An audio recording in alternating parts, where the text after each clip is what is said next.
Hola, hola, ¿cómo están? Bueno, un día más en Café con Luber, arrancando una semana con toda la energía y esta semana con muchísima energía extra adicional, porque millones de argentinos y argentinas nos movilizamos a lo largo y ancho del país para decirle no a la homo, trans, lesmofobia, no al racismo, no al fascismo, en esta increíble marcha multitudinaria, federal, donde en todas las provincias hubo movilización antifascista, antirracista, LGTTIBQ+, y por supuesto las feministas a lo largo y ancho del país estuvimos allí, junto con muchísima gente, también muchísima gente autoconvocada que no necesariamente participa en el movimiento feminista, en el movimiento LGBT, en el movimiento antirracismo, pero que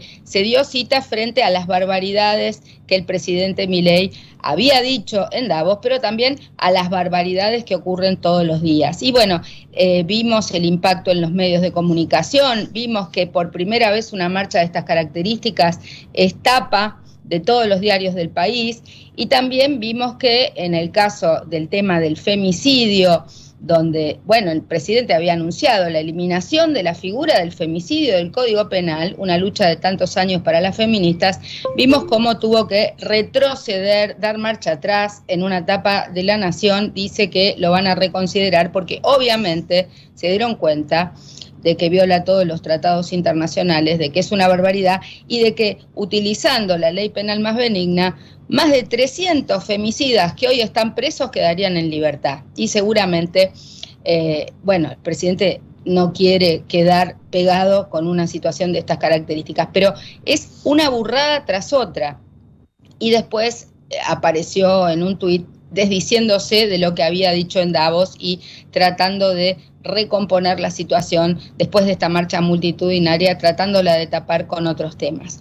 Pero bueno, nosotras teníamos planificada esta reunión y este día de hoy ya desde hace mucho tiempo, pero qué oportuno nuestra invitada, nuestra primera invitada de hoy, que es Susana Chiarotti, que bueno, es una gran compañera, una feminista histórica y que es integrante del Consejo del Mecanismo de Seguimiento del Protocolo de CEDAW, de la Convención para la Eliminación para la Prevención. Es la Convención de Belén do Pará, es la Convención para prevenir, erradicar y sancionar la violencia contra las mujeres a nivel latinoamericano. Así que le damos la bienvenida a Susana Chiarotti, compañera y amiga, le agradecemos su presencia. Habíamos quedado hace como un mes para este programa, porque realmente desde el proyecto Maravilla de Mujeres contra la Violencia, donde estamos trabajando con el apoyo del Fondo Fiduciario de Naciones Unidas para acabar con la violencia contra las mujeres, en un proyecto específico hacia mujeres con discapacidad, mujeres trans y no binarias, inmigrantes, veníamos sumamente preocupadas por el desmantelamiento, la eliminación del Ministerio de las Mujeres, pero el desmantelamiento de todas las políticas de violencia de género y la votación en contra en Naciones Unidas de una resolución vinculada a la violencia de género. Entonces, la habíamos citado a Susana en aquel contexto, pero ahora se vuelve también oportuno preguntarle, bueno, ¿cómo fue en Rosario la movilización? Te vimos en la marcha, saber también en otras latitudes cómo funcionó esto y cómo ves esta reacción social, qué lectura haces de lo que ha dicho y hecho Milei y esta reacción. Mira, esta reacción es algo extraordinario porque se armó en una semana y nadie dentro de la esfera del gobierno pensaba que un ataque a ese colectivo, que pensaban que era pequeñito, que no iba a reaccionar, iba a tener esas dimensiones. Se sumó todo el pueblo.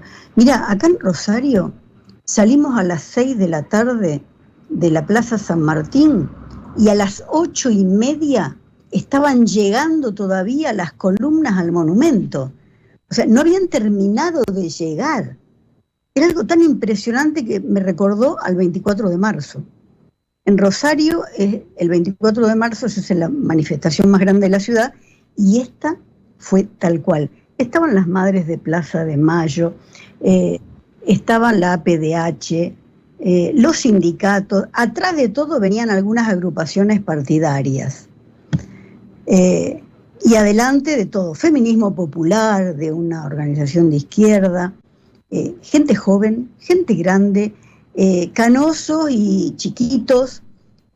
Fue algo impresionante y un entusiasmo que nos dejó con más energía, con más fuerza para resistir todos estos ataques que estábamos teniendo, porque en la última semana habían empezado a atacar la figura del femicidio, que fue una figura que se instaló no porque nuestra vida valga más que las de los varones, como dice Adorni, no porque creamos eso, sino porque no hay hombres, no hay estadística de varones muertos por otros varones o muertos por ser varones, por violencia de género, pero sí el 70% en algunas ciudades de las muertes de mujeres son por violencia de género. Entonces había una razón para decir, nosotros tenemos que cambiar esta cultura, nosotros tenemos que formar de otra manera la relación entre mujeres y varones, y la figura del femicidio va a ser simbólica, va a ser muy fuerte. Sabemos que con la ley no separan las muertes de mujeres, no separa ningún crimen, sin embargo instala en el consenso social la idea de que eso está mal. Yo recuerdo hace unos 50 años, era muy chica, un vecino mató a la mujer porque la encontró con otro. Y cuando llegó a la cárcel, le hicieron igual que a Barreda, lo aplaudieron, barría la vereda de la cárcel, entraba y salía, y antes del 1 año y medio salió libre. Eso ahora no pasa más. ¿Y a qué se debe? A 40 años de trabajo del movimiento feminista y de toda la sociedad, diciendo hay que respetar la vida de las mujeres y de las niñas.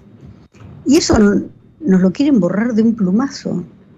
Entonces había como mucha indignación también de parte del feminismo, que también fue en masa a la manifestación.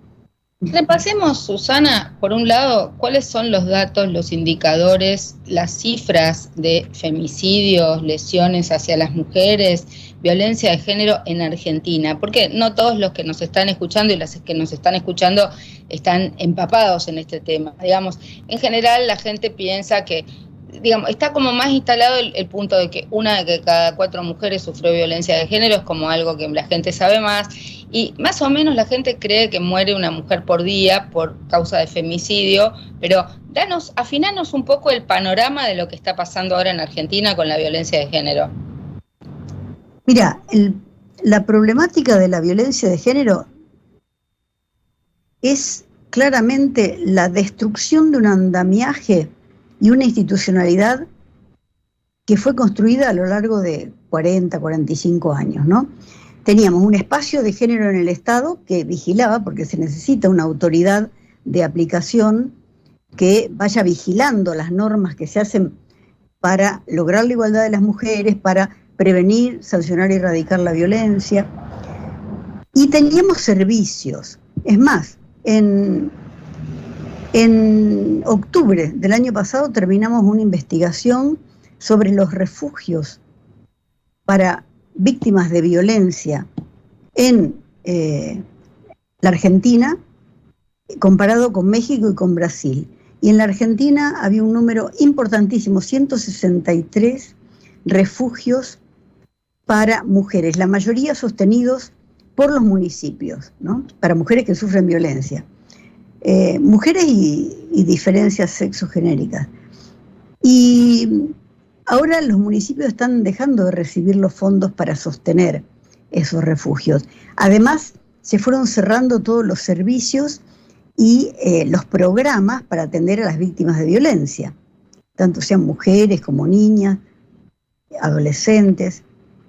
¿Qué va a pasar entonces? Que esas víctimas no van a tener respuesta. Y todo eso, esas medidas, anunciadas además por ese Ministerio de la Comunicación que tenemos ahora, encabezado por Adorni, que tiene más de 200 empleados, todo eso va inflamando el odio del pueblo o de los machistas hacia las mujeres. El año pasado, en enero, en la provincia de Buenos Aires había habido 7 muertes y este enero fueron 13. Es como el doble. Es, yo podría decir, el efecto, la onda expansiva, los efectos del discurso de las altas autoridades acerca de lo que somos las mujeres, el respeto que no merecemos y vía libre para golpear. Esto que vos decís es una proporción geométrica.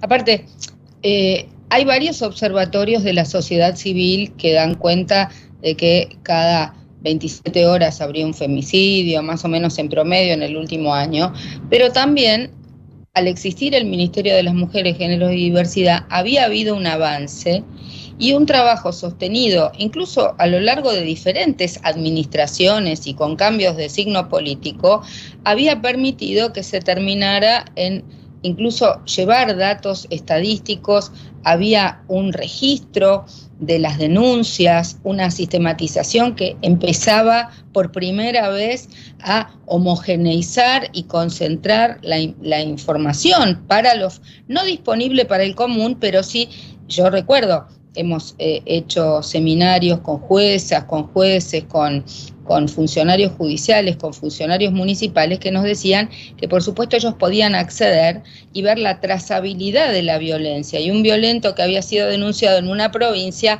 aparecía en ese registro las denuncias con un carácter confidencial y no público, pero sí accesible a los funcionarios. Todo eso, al desmantelarse el ministerio, desaparece. ¿Dónde va a parar? ¿Qué pasa? Solo nos queda el registro de la Corte, que sabemos que es solo para la oficina de la Corte, funciona solo para la ciudad de Buenos Aires, y no sé en cuántas provincias más. Las redes de judiciales están llevando adelante una contabilización de las denuncias o algún tipo de registro. Sí, y además fíjate que ese intento de destrucción y esa ejecución de la destrucción por parte del gobierno nacional está teniendo efectos en las provincias. De los ministerios de mujeres que teníamos en las provincias, queda solo el de la provincia de Buenos Aires. Acá en Santa Fe teníamos un Ministerio de las Mujeres que ahora se convirtió en secretaría. Córdoba. Santa Fe. Y en Córdoba lo mismo. En Córdoba lo mismo. Cuando uno preguntaba a las funcionarias, decían, sí, pero nos mantuvieron el presupuesto. Mantuvieron el presupuesto en pesos del año 23. Está absolutamente desfasado porque la inflación fue de 112%, 113%, imagínate. Por lo cual hubo que cerrar numerosos programas también en las provincias. O sea, es la onda expansiva del discurso de odio también y del mandato de ajustar lo que creen que no es importante, ¿no? Eso, por supuesto, está siendo evaluado, este tipo de política, también en otras partes del mundo. Milei está siendo un referente de la ultraderecha y lamentablemente, y a mí me duele mucho decirlo, pero en muchos países lo ven como una marioneta de Donald Trump, el presidente de Estados Unidos. Y eso es tristísimo, porque nosotros hemos tenido una política de avanzada en derechos humanos, en igualdad de género, en pelear por la igualdad para las mujeres, en construir institucionalidad, en llevar adelante estadística, en rendir informes a los organismos internacionales. De hecho, en los casos que yo he participado de litigio internacional, Argentina siempre se sentó en la mesa de diálogo, siempre hasta esta fecha. Y lo que se construyó en derechos humanos es también impresionante. Delitos que pasaron a ser de lesa humanidad, como el robo de bebés, fue una obra de las madres, de las abuelas de Plaza de Mayo. No existía ese tipo de figura, ni era de lesa humanidad. Entonces, lo que aportó Argentina ha sido mucho, es más, la misma Convención de los Desaparecidos fue una iniciativa de Francia y Argentina. O sea, estábamos a la cabeza en el discurso de derechos humanos y también en la cuestión de las mujeres. Por supuesto que siempre hay errores que corregir, siempre queremos más, pero en este momento fíjate que estamos plantadas en tratar de que no sigan destruyendo lo que conseguimos. Sí, no retroceder, que no deroguen el aborto legal, seguro y gratuito, que no deroguen la figura del femicidio, que no deroguen el cupo laboral trans, que no deroguen el cupo para las personas con discapacidad. Todo es a la defensiva y además, digámoslo, están derogando por decreto una serie de normas, porque todavía está vigente el DNU. Es otro tema, pero que ya hablaremos en la segunda parte del programa. Acaban de derogar, no sé, el mecanismo de mediación previo antes de ir a un juicio, que es el COPREC, para usuarios y consumidores. Y eso también tiene consecuencias en materia de salud de las mujeres, porque si vos tenés una pelea con una obra social o una prepaga, podías ir al COPREC a un mecanismo de mediación, y ahora estamos en una situación en la cual directamente, si no tenés abogado y no tenés plata, tenés que ir a un juicio, y vos sabés cuántas son las prestaciones, incluso en los mismos casos de violencia, o de una prestación de un aborto, o de lo que fuere, de anticoncepción de emergencia. Si no te lo quieren dar, tenías este mecanismo y ahora esto desaparece.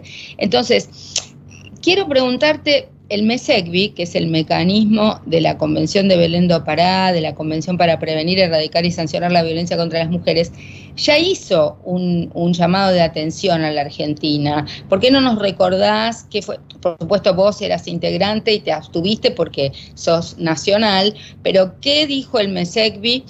¿Qué le dijo el MESECVI a la Argentina en relación a las políticas de género?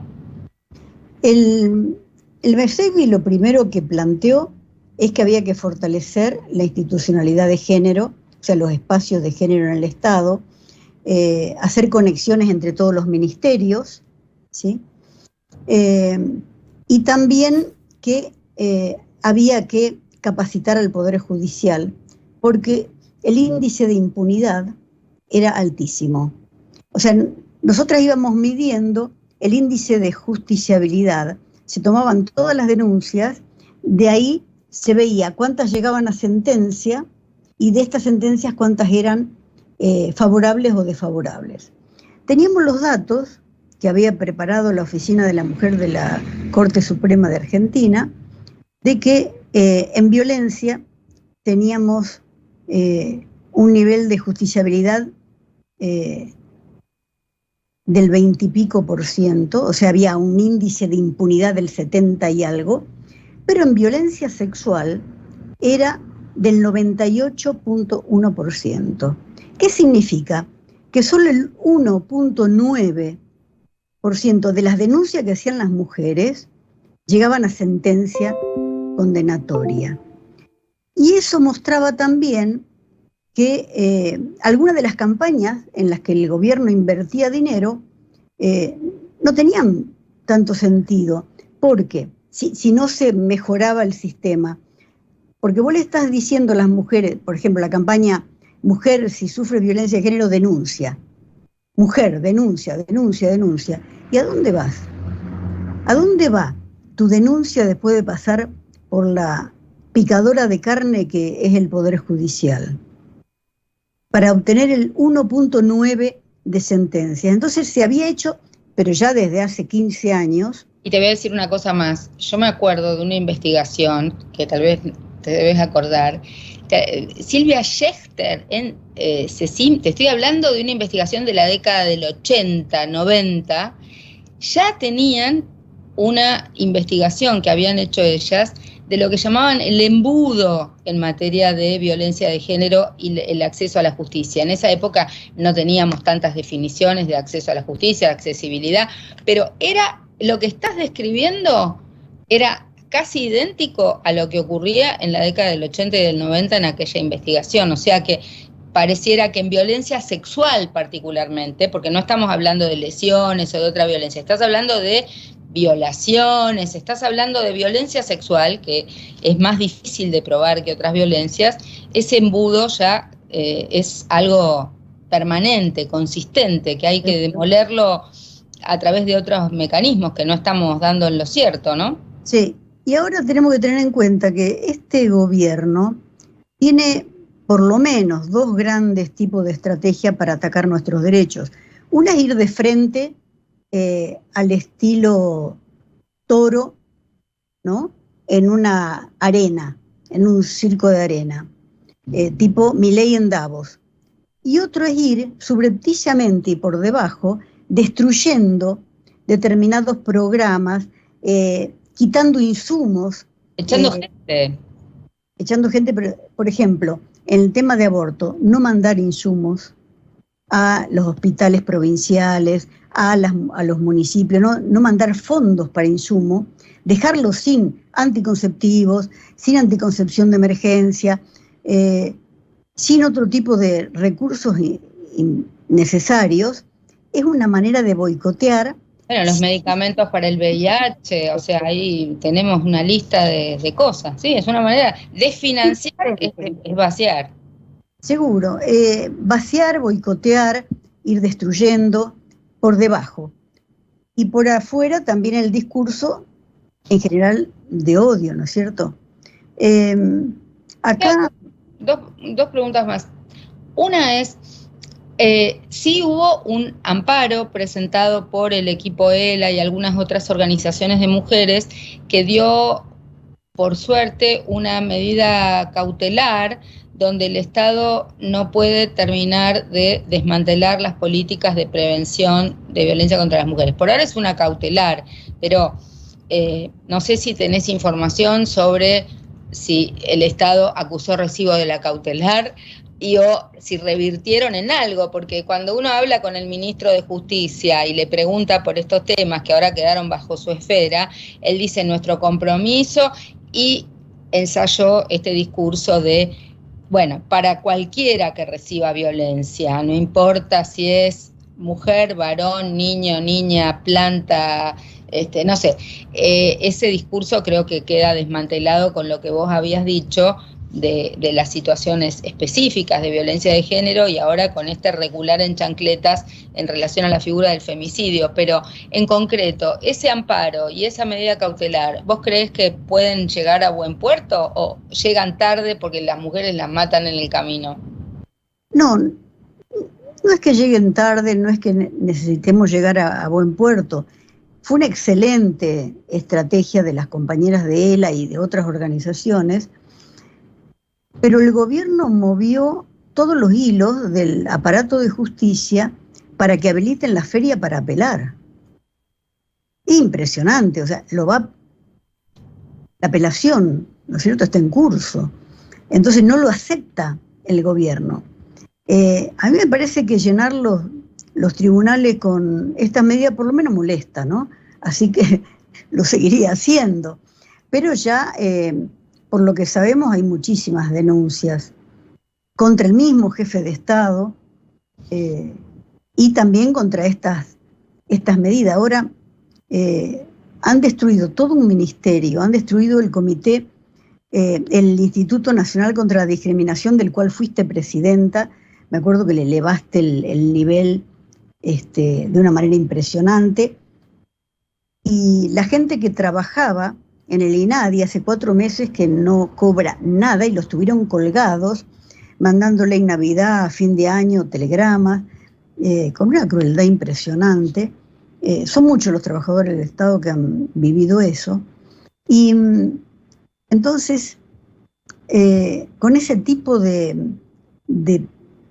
postura,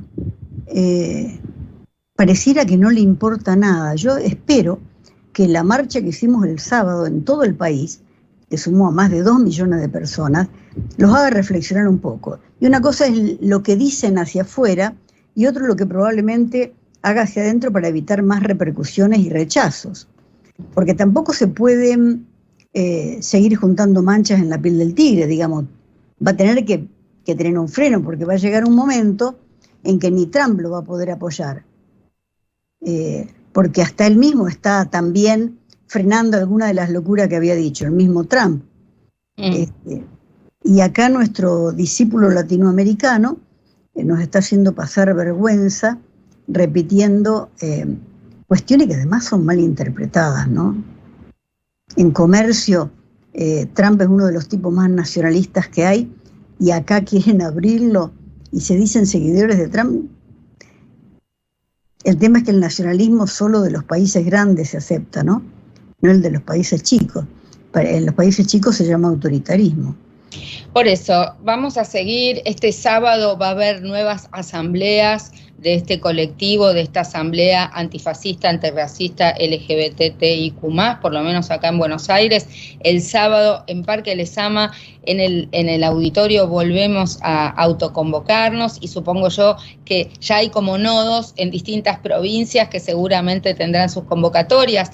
Por supuesto, tenemos por delante la movilización que habrá para el 8 de marzo y por supuesto la movilización del 24 de marzo. Van a ser dos instancias donde también vamos a poner mucha energía, pero acá lo importante es el sentido común de los argentinos y de las argentinas, que le dijo no a la discriminación homo, trans, lesbofóbica, no al racismo, no a la discriminación a los migrantes, y que no queremos retroceder ni un paso atrás de los derechos conquistados. Yo te quiero agradecer muchísimo, Susana, este ratito para haber conversado.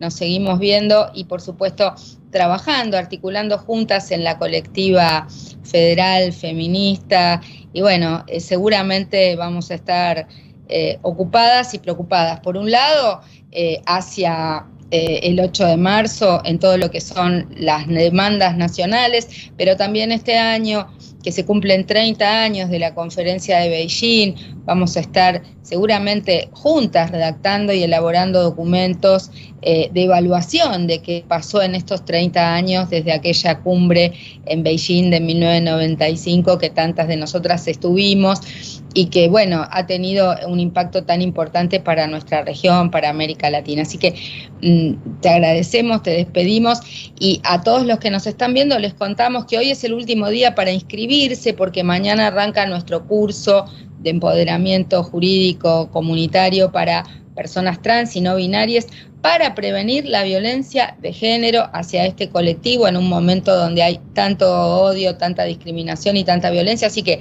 en nuestras redes sociales, en Twitter, en Facebook y en Instagram, te podés inscribir. Mañana a las 18:30 es la primera clase, así que son todas virtuales, son todas gratuitas, así que son todos y todas y todes bienvenidos a inscribirse. Y después vamos a estar haciendo el 5 de abril en la Facultad de Derecho de la UBA nuestra jornada de acceso a la justicia para la prevención de violencia hacia las mujeres, que hacemos todos los años, no solamente la Asociación Ciudadana por los Derechos Humanos, sino también junto con la Red de Mujeres para la Justicia, que vienen dos compañeras de Santa Fe de todos los años. La doctora Marbettiti y la doctora Peronja son nuestras líderes en esa jornada que se hace el 5 de abril, que también les vamos a ir dando toda la información para que se anoten. Así que un beso enorme, Susana. Gracias, Luber, por estar ahí con el café. Rosario, bueno, el café, hoy agua, porque acá hace un calorón, estamos por casi 39 grados en Buenos Aires. Escúchame, Rosario siempre estuvo cerca, pero ya nos tomaremos un cafecito presencial, mi querida. Un beso enorme, enorme.